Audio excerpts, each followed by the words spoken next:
Have you ever been to Pangantukan, Bukidnon? Have you ever experienced its abundance of gift given by Mother Nature?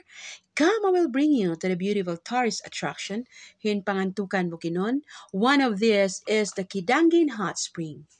This is the top 8 most hottest springs all over the Philippines. Located at the mountainous part of Sitio, Kidangin, Pangantukan, Bukidnon. It is accessible by any types of transportation. So this is the hottest part of this spring. Pinakamainit po ito. And be careful on touching the water. I am sure di mo makakaya. Di mo kakayanin. Super duper init. At saka kumukulo din yan sa may gilid. At ito naman ay mainit din. Kumukulong tubig na mainit at maligamgam ang kanyang init. Hindi kapareho doon sa unang video. Yun po ay super init at ito naman ay maligamgam. At yung makikita ninyong kulay orange sa may gilid at sa may paanan, yan po ay mga kalawang. Galing po yan kasama sa kumukulong tubig. Galing sa kinaibuturang bahagi ng lupang ito. Yan, kinaibuturan talaga. So, yung orange ay mga kalawang po yan. At yung tubig na kumukulo ay maligamgam, mainit.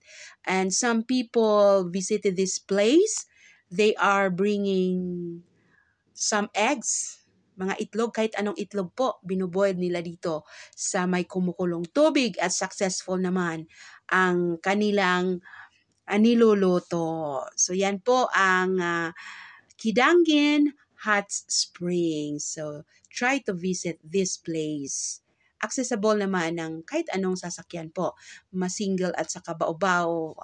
Ito naman yung tinatawag naming Blue Water or the Mini Enchanted River. At this is found in Sitio Lumaguas, Barangay Adtuyon, Pangantukan, Bukidnon. So blue na blue talaga ang tubig na ito, ang kulay ng tubig. Hindi po yan nilagyan ng kulay, basta blue lang talaga siya. Kusang nagbo-blue. And estimated deep, may lalim ito, estimated lang ng 15 to 20 meters. Yan po ay opposite doon sa unang video natin. Yun ay pinakamainit. At ito naman ay super duper lamig. Lamig. Ito po ay kasagutan ng mga problema ng mga taong naninirahan sa maiinit na mga lugar, di ba? Lalo na dyan sa may syudad.